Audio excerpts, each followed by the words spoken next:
नमस्कार दोस्तों, Aarav study point में आप सभी का स्वागत है। तो दोस्तों, कैसे हैं आप सभी? आशा करते हैं आप सभी अच्छे होंगे। दोस्तों, इस वीडियो में मैं आपके लिए जीके जीएस से संबंधित ऐसे वन लाइनर प्रश्न लेकर आया हूं, जो आपकी आने वाली प्रतियोगी परीक्षाओं के लिए बहुत ही इम्पोर्टेंट होने वाले हैं। सभी क्वेश्चन आपके पहले किसी न किसी परीक्षा में पूछे गए थे और ऐसे प्रश्नों की सबसे अधिक परीक्षा में आने की संभावना होती है। तो दोस्तों, आपसे रिक्वेस्ट है, अगर आप हमारे चैनल पर पहली बार आए हैं तो चैनल को ज़रूर सब्सक्राइब कर लीजिए, बेल आइकन को अवश्य दबा लीजिए, जिससे हमारी आने वाली वीडियो की नोटिफिकेशन सबसे पहले आप तक पहुंच सके। तो चलिए फ्रेंड्स, फिर देरी न करते हुए आज के प्रश्नों की तरफ बढ़ते हैं। देखिए, पहला प्रश्न है, ऋग्वेद में कुल कितने मंडल हैं? तो ऋग्वेद में मंडलों की संख्या है 10। अगला क्वेश्चन है, हड़प्पा सभ्यता का बंदरगाह नगर कौन सा था? तो आंसर क्या करेंगे? लोथल। महाजनपदों की संख्या कितनी थी? तो महाजनपदों की संख्या थी 16। अगला क्वेश्चन है, अगला प्रश्न क्या है, बौद्ध धर्म का प्रथम संगति कहाँ पर हुई थी? तो बौद्ध धर्म की जो प्रथम संगति है वो हुई थी राजगृह में। कनिष्क किस वंश का शासक था? तो कनिष्क था कुषाण वंश का शासक। अशोक का व्यक्तिगत धर्म परिवर्तन युद्ध किसके बाद हुआ था? तो आंसर क्या हो जाएगा? देखिए, कलिंग युद्ध के बाद। तो अशोक का व्यक्तिगत धर्म परिवर्तन कलिंग युद्ध के बाद हुआ था। अगला क्वेश्चन है, गुप्त काल में भूमि दान को क्या कहा जाता था? तो इन्हें कहा जाता अग्रहार। फतेहपुर सीकरी का निर्माण किसने कराया था? तो फतेहपुर सीकरी का निर्माण कराया था अकबर ने। आगे देखिए, अगला क्वेश्चन है, सिक्कों पर देवी देवताओं के चित्र किस काल में मिले हैं? तो आंसर क्या हो जाएगा? गुप्त काल में। अगले क्वेश्चन की तरफ बढ़ते हैं, तराइन का दूसरा युद्ध कब हुआ था? तो ये हुआ था 1192 में। कुतुब मीनार का निर्माण किसने पूरा कराया था? तो कुतुब मीनार का निर्माण पूरा कराया था इल्तुतमिश ने। दीन ए इलाही धर्म किसने चलाया था? तो इसे चलाया था अकबर ने। अगला क्वेश्चन है, शिवाजी के गुरु कौन थे? तो आंसर क्या हो जाएगा? रामदास, जो इनके दादाजी थे। अगला क्वेश्चन है, मुगल चित्रकला का विकास किसके शासनकाल में हुआ था? तो आंसर क्या करेंगे? जहांगीर। ठीक है, जहांगीर। ठीक है, यहाँ पर थोड़ा सा यहाँ पर लिख देंगे जहांगीर। ठीक है, ये इसका राइट आंसर होगा। अकबर इसमें रॉन्ग है। ठीक है, तो मुगल काल का जो विकास हुआ था वो हुआ था जहांगीर के शासनकाल में। प्लासी युद्ध में अंग्रेजों का नेतृत्व किसने किया था? तो ये नेतृत्व किया था रॉबर्ट क्लाइव ने। आगे देखिए, अगला क्वेश्चन है, स्थायी बंदोबस्त लागू करने वाला गवर्नर जनरल कौन था? तो इनका नाम था लॉर्ड कॉर्नवालिस। भारत में पहला समाचार पत्र किसने निकाला? तो इनका नाम क्या था? James Augustus Hickey. ठीक है, इनके द्वारा भारत में पहला समाचार पत्र निकाला था। साइमन कमीशन भारत कब आया था? तो ये आया था 1928 में। आगे देखिए, अगला क्वेश्चन, सविनय अवज्ञा आंदोलन की शुरुआत किस वर्ष हुई थी? तो ये शुरुआत हुई थी 1930 में। आज़ाद हिंद फौज का गठन किसने किया था? तो आंसर क्या हो जाएगा? सुभाष चंद्र बोस। कैबिनेट मिशन भारत कब आया था? तो ये भारत आया था 1946 में। अगला क्वेश्चन है, भारतीय नौसेना विद्रोह कब हुआ था? तो ये विद्रोह हुआ था 1946 में। भारत का विभाजन किस अधिनियम के तहत हुआ था? तो ये विभाजन हुआ था भारतीय स्वतंत्रता अधिनियम 1947 के तहत। संविधान सभा की पहली बैठक कब हुई थी? तो ये बैठक हुई थी 9 दिसंबर 1940 को, और इसी बैठक में सबसे बुजुर्ग आदमी, जिनका नाम था सच्चिदानंद सिन्हा, इनको क्या बनाया था? अस्थायी अध्यक्ष के रूप में चुना गया था। ठीक है, और बाद में जो दूसरी बैठक हुई थी 11 दिसंबर 1940, उसमें स्थायी अध्यक्ष के रूप में डॉक्टर राजेंद्र प्रसाद को चुना गया था। आगे देखिए, अगला क्वेश्चन है, भारत का पहला राष्ट्रपति कौन था? तो आंसर क्या करेंगे? डॉक्टर राजेंद्र प्रसाद। ठीक है, भारत की सबसे लंबी सुरंग कौन सी है? तो ये है अटल टनल। पश्चिमी घाट की सबसे ऊंची चोटी कौन सी है? तो ये है अनाईमुडी। बढ़ते हैं अगले क्वेश्चन की तरफ, कावेरी नदी का उद्गम स्थल कहाँ पर है? तो कावेरी नदी का उद्गम स्थल है ब्रह्मगिरी पहाड़ियों पर। भारत का सबसे बड़ा खारे पानी की झील कौन सी है? तो भारत की सबसे बड़ी खारे पानी की झील है चिल्का झील। लोकटक झील किस राज्य में स्थित है? तो ये स्थित है मणिपुर में। आगे देखिए अगला क्वेश्चन, विश्व की सबसे ऊंची झील कौन सी है? तो ये है टीटीकाटा। ठीक है, इसको सही कर लेना, ये टीटीकाटा जो है इसे पढ़ दो, टीटीकाटा झील। ठीक है। लाल मिट्टी में किस तत्व की अधिकता होती है? तो इसमें होती है लोहे की। भारत का सबसे पूर्वी राज्य कौन सा है? तो यह है अरुणाचल प्रदेश, जिसमें सूर्य सबसे पहले सुबह के टाइम निकलता है। आगे देखिए, भारत में सर्वाधिक बॉक्साइड कहाँ पर पाया जाता है? तो ये पाया जाता है उड़ीसा में। नर्मदा नदी कहाँ गिरती है? तो ये गिरती है अरब सागर में। भारत की सबसे लंबी सड़क कौन सी है? तो ये ग्रैंड ट्रंक रोड, और इसे बनवाया था शेरशाह सूरी ने। आगे देखिए अगला क्वेश्चन, मानसून के पीछे हटने को क्या कहते हैं? तो इसे कहते हैं प्रत्यावर्ती मानसून। भारत में काली मिट्टी किस फसल के लिए उपयोगी है? तो आंसर क्या करेंगे? कपास की खेती के लिए। और देखिए एक क्वेश्चन, ये जो आपका रेलवे ग्रुप उसमें यूपी पुलिस की परीक्षा में 2018 में पूछा गया था कि काली मिट्टी को अन्य किस नाम से जाना जाता है। तो देखते हैं किस किस स्टूडेंट को इसका आंसर पता है। कमेंट बॉक्स में बताना है कि काली मिट्टी को अन्य किस नाम से जानते हैं। आगे देखिए अगला क्वेश्चन, समुद्र की गहराई मापने का यंत्र क्या है? तो समुद्र की गहराई को मापने वाला जो यंत्र है वो है फेदोमीटर। नेक्स्ट क्वेश्चन देखिए क्या है, भारत का सबसे बड़ा डेल्टा कौन सा है? तो यह है सुंदरबन का डेल्टा। भारत में भूकंप का मुख्य कारण क्या है? तो ये है प्लेट विवर्तनी की।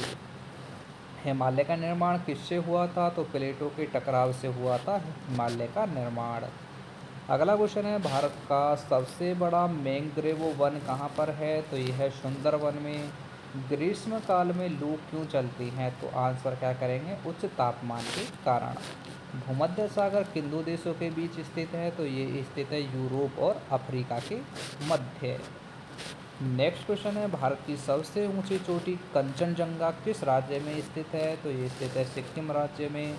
विश्व का सबसे बड़ा मरुस्थल कौन सा है? तो आंसर क्या करेंगे? सहारा। शीतोष्ण कटिबंध कहाँ स्थित होता है? तो ये स्थित होता है कर्क और मकर रेखा के बाहर। अगला क्वेश्चन है कि भारत में सबसे लंबी नदी घाटी परियोजना कौन सी है? तो ये है दामोदर घाटी परियोजना। वर्षा मापने का यंत्र क्या कहलाता है? तो देखिए इसका आंसर क्या करेंगे? चलिए इसका आंसर आप कमेंट बॉक्स में बताना, ये आपके लिए होमवर्क रहेगा। ठीक है, क्योंकि इसमें आंसर हमने छिपा दिया है। ठीक है, इसीलिए तो देखते हैं किस स्टूडेंट को इसका आंसर पता है और कौन सबसे पहले इसका आंसर कमेंट बॉक्स में देता है। ठीक है, तो क्वेश्चन आपको बताना है, क्वेश्चन का आंसर कि वर्षा मापने का यंत्र क्या कहलाता है। ठीक है, आगे देखिए अगला क्वेश्चन, संविधान में आपातकाल से संबंधित अनुच्छेद कौन सा है? तो आपातकाल से संबंधित अनुच्छेद है 352। मौलिक कर्तव्य किस संशोधन से जोड़े गए हैं? तो ये जोड़े गए हैं 42वें संविधान संशोधन के द्वारा। राज्यपाल की नियुक्ति कौन करता है? तो राज्यपाल की नियुक्ति करते हैं राष्ट्रपति। अगला क्वेश्चन है, धन विधेयक लोकसभा में कौन प्रस्तुत करता है? तो धन विधेयक को प्रस्तुत करता है वित्त मंत्री। और वर्तमान में जो वित्त मंत्री हैं वो कौन है? तो वर्तमान में वित्त मंत्री है निर्मला सीतारमण। ठीक है, तो फ्रेंड्स वीडियो को कैसी लग रही है आपको कमेंट बॉक्स में ज़रूर बताना है। सभी के सभी प्रश्न आपकी परीक्षाओं की दृष्टि से बहुत ही इम्पोर्टेंट लिए गए हैं। आगे देखिए अगला क्वेश्चन, भारत का नियंत्रक एवं महालेखा परीक्षक कौन होता है? तो ये होता है CAG। पंचायती राज का त्रिस्तरीय ढांचा किस राज्य से शुरू हुआ? तो ये शुरू हुआ था राजस्थान से। और अगला क्वेश्चन बहुत ही इम्पोर्टेंट है, भारत में GST कब लागू हुआ था? तो ये लागू हुआ था 1 जुलाई 2017 को। अगला क्वेश्चन है, आर्थिक सर्वेक्षण कौन प्रस्तुत करता है? तो इसे प्रस्तुत करते हैं वित्त मंत्री। मानव शरीर में इंसुलिन कहाँ पर बनता है? तो मानव शरीर में इंसुलिन बनता है अग्नाशय में। विटामिन ए की कमी से कौन सा रोग होता है? तो विटामिन ए की कमी से होता है रतौंधी रोग। विटामिन बी की कमी से कौन सा रोग होता है? बेरी। विटामिन सी की कमी से कौन सा रोग होता है? स्कर्वी। और विटामिन डी की कमी से होता है आपका रिकेट्स रोग। ठीक है, तो ये आपके लिए एक्स्ट्रा फैक्ट थे जो आपको याद रखने हैं। आगे देखिए अगला क्वेश्चन है कि प्रकाश वर्ष किसकी इकाई है? तो ये इकाई है दूरी की। न्यूटन का दूसरा नियम किससे संबंधित है? तो क्रिया प्रतिक्रिया से संबंधित है न्यूटन का तीसरा नियम। पीएच मान 7 क्या दर्शाता है? तो ये दर्शाता है उदासीन। ठीक है, और देखिए 7 इसमें क्या होगा, मैं आपको थोड़ी सी डिटेल बता दूं कि अगर किसी का पीएच मान जो है अगर 7 से अधिक है तो वो विलयन होगा अम्लीय। ठीक है, अम्लीय। और यदि किसी विलयन का पीएच मान 7 से कम है तो वो विलयन क्या हो जाएगा? क्षारीय। ठीक है, और जो विलयन 7 पर आकर रुक जाएगा वो कौन सा हो जाएगा? उदासीन। ठीक है, ये बात आपको याद रखनी है। तो बढ़ते हैं अब अगले क्वेश्चन की तरफ। तो देखिए अगला क्वेश्चन क्या है? शुद्ध सोने का कैरेट कितना होता है? तो ये होता है 24 कैरेट का। मानव शरीर का तापमान कितना होता है? तो मानव शरीर का तापमान होता है 37 डिग्री सेल्सियस। भारत का पहला परमाणु रिएक्टर कौन सा था? तो ये था अप्सरा। नेक्स्ट क्वेश्चन देखिए, कंप्यूटर में ALU का कार्य क्या है? तो ये गणना करना होता है। और कमेंट बॉक्स में आपको ये बताना है कि ALU की फुल फॉर्म क्या है। ठीक है, आगे देखिए, भारत का पहला मोबाइल फ़ोन नेटवर्क कब शुरू हुआ था? तो ये शुरू हुआ था 1995 में। ब्लूटूथ किस प्रकार की तकनीकी है? तो ये भी एक वायरलेस तकनीकी है। नेक्स्ट क्वेश्चन है, राष्ट्रीय आय की गणना कौन करता है? तो ये गणना करता है NSO। बेरोजगारी दर किससे संबंधित है? तो इसका संबंध है श्रम शक्ति से। आगे देखिए, स्टॉक एक्सचेंज का प्रमुख सूचकांक क्या कहलाता है? तो ये कहलाता है सेंसेक्स। आगे देखिए अगला क्वेश्चन है कि RBI का मुख्य कार्य क्या है? इंपॉर्टेंट क्वेश्चन है। और ये आपका जो DSSSB जो आपका ये LDC स्टेनोग्राफर और ये आपके पियोन जेल वार्डर के जो एग्ज़ाम चले थे उसमें ये क्वेश्चन लगभग कई शिफ्टों में ये पूछा गया था। तो देखिए RBI का मुख्य कार्य क्या है? मुद्रा नियंत्रण। भारत का पहला एम्स कहाँ पर स्थापित हुआ था? तो ये स्थापित हुआ था दिल्ली में। मानव नेत्र में पुतली का कार्य क्या है? तो प्रकाश को नियंत्रित करना है पुतली का कार्य। सबसे भारी धातु कौन सी है? तो ये है ओसियम। पृथ्वी पर सबसे अधिक पाया जाने वाला तत्व कौन सा है? तो ये है ऑक्सीजन। ओजोन परत कहाँ पर पाई जाती है? तो समताप मंडल में पाई जाती है ओजोन परत। अंतरिक्ष में जाने वाले पहले भारतीय कौन थे? तो इनका नाम था राकेश शर्मा। अंतर्राष्ट्रीय योग दिवस कब मनाया जाता है? तो ये मनाया जाता है 21 जून को। बहुत ही इम्पोर्टेंट क्वेश्चन है। भारत का राष्ट्रीय पर्यटन दिवस कब है? तो ये है 25 जनवरी को। ठीक है, और अगला क्वेश्चन देख लेते हैं, भारत का राष्ट्रीय सुरक्षा सलाहकार कौन नियुक्त करता है? तो इसे नियुक्त करता है प्रधानमंत्री। संविधान की व्याख्या कौन करता है? तो सर्वोच्च न्यायालय करता है संविधान की व्याख्या। भारत की पहली महिला मुख्यमंत्री कौन थी? तो ये थी सुचेता कृपलानी। नेक्स्ट क्वेश्चन देख लीजिए, लोकसभा अध्यक्ष का चुनाव कौन करता है? तो लोकसभा के जो सदस्य होते हैं वो करते हैं लोकसभा अध्यक्ष का चुनाव। ध्वनि की तीव्रता किस में मापी जाती है? तो ध्वनि की तीव्रता मापी जाती है डेसिबल में। पृथ्वी सूर्य का एक चक्कर कितने दिन में लगाती है? तो ये लगाती है 365 सही 1/4 दिन में। आगे देखिए अगला क्वेश्चन है, सबसे अधिक ऊर्जा किस भोजन से मिलती है? तो ये मिलती है वसा से। कंप्यूटर की जनरेशन कितनी मानी जाती हैं? तो ये है 5। इंटरनेट का जनक किसे कहा जाता है? तो विंटन सर्फ को कहा जाता है इंटरनेट का जनक। भारत का पहला गवर्नेंस कार्यक्रम कौन सा था? तो ये था NICNET। विश्व पर्यावरण दिवस कब मनाया जाता है? तो ये मनाया जाता है 5 जून को। भारत का राष्ट्रीय विज्ञान संग्रहालय कहाँ पर है? तो ये है नई दिल्ली में।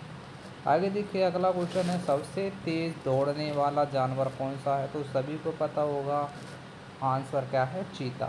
मानव शरीर में सबसे लंबी नस कौन सी है? तो ये है साइटिक नर्व। भारत का राष्ट्रीय जल दिवस कब मनाया जाता है? तो ये मनाया जाता है 22 मार्च को।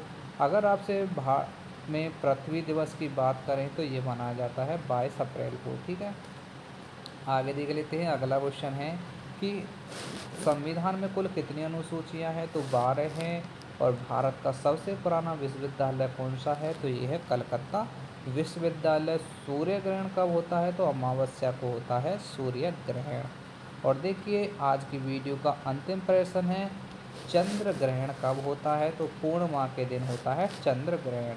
और आपको बता दें, देखिए चंद्र ग्रहण लगता कब है, तो कैसे पता करेंगे।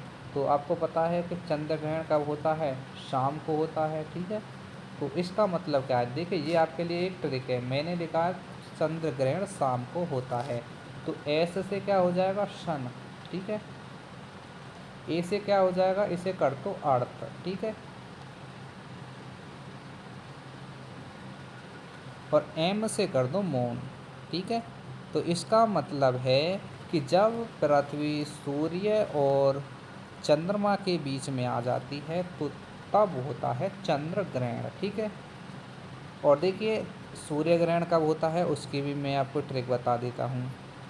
देखिए सूर्य ग्रहण होता है, इसका ट्रिक है सूर्य समा में जलता है, यानी कि सूर्य SMA। इसका मतलब क्या है, S4 क्या बताया था मैंने, सन। M4 बताया था मैंने क्या, मून, MOON। और A4 क्या बताया था, अर्थ, ठीक है। तो इसका मतलब क्या है कि जब चंद्रमा सूर्य और पृथ्वी के बीच में आ जाता है तब होता है सूर्य ग्रहण। बस ट्रिक याद रखने की सूर्य समा में जलता है, तो इसके लिए ट्रिक यह क्या है, पता चल जाएगा आपको कि जब चंद्रमा सूर्य और पृथ्वी के बीच में आ जाता है तो सूर्य ग्रहण होता है। और इसकी ट्रिक मैंने क्या बताई है कि चंद्रमा, ये जो चंद्र ग्रहण कब होता है, शाम को, ठीक है, शाम को। इसका मतलब ये है कि जब पृथ्वी सूर्य और चंद्रमा के बीच में आ जाएगी तब क्या होगा, चंद्र ग्रहण। तो फ्रेंड्स ये आपके लगभग 100 क्वेश्चन हमने आपको कंप्लीट करा दिए हैं। सभी के सभी क्वेश्चन आपकी हर परीक्षा की दृष्टि से इम्पोर्टेंट हैं, चाहे वो दिल्ली पुलिस का एग्ज़ाम हो, यूपी पुलिस का एग्ज़ाम हो, होम गार्ड का हो, अन्य किसी भी परीक्षाओं का हो, सभी के लिए ये क्वेश्चन आपके लिए ये वीडियो आपके लिए बहुत ही इम्पोर्टेंट थी। इसी प्रकार ये वीडियो आपकी चलती रहेगी जब तक आपके वन लाइनर क्वेश्चन संपूर्ण लूस एंड का निचोड़ कवर नहीं करा देते, तब तक ये वीडियो आप इसी प्रकार सीरीज़ चलती रहेगी। ये वीडियो का 8था पार्ट मैंने आपको स्टार्टिंग में ही बता दिया था, ठीक है। और इससे पहले आपके जो 7 तक जो पार्ट हैं उसकी प्लेलिस्ट बनी हुई है, वहाँ पर जाकर अन्य पार्टों को भी देख लीजिए। कम समय में आपके लिए बहुत ही अच्छी तरीक़ा से हम तैयारी करा देंगे। जिस स्टूडेंट पर ज़्यादा समय नहीं रहता पढ़ने के लिए, तो वो क्या कर सकते हैं कि काम के साथ साथ आप वन लाइनर क्वेश्चनों की वीडियो को देखते रहिए। सिर्फ सुनने मात्र से ही आप GKS में अच्छी तरीक़ा से पकड़ कर लेंगे, ठीक है। तो चलिए फ्रेंड्स, फिर मिलते हैं नई वीडियो में नए टॉपिक के साथ में। तो मिलते हैं पार्ट नंबर 9 में।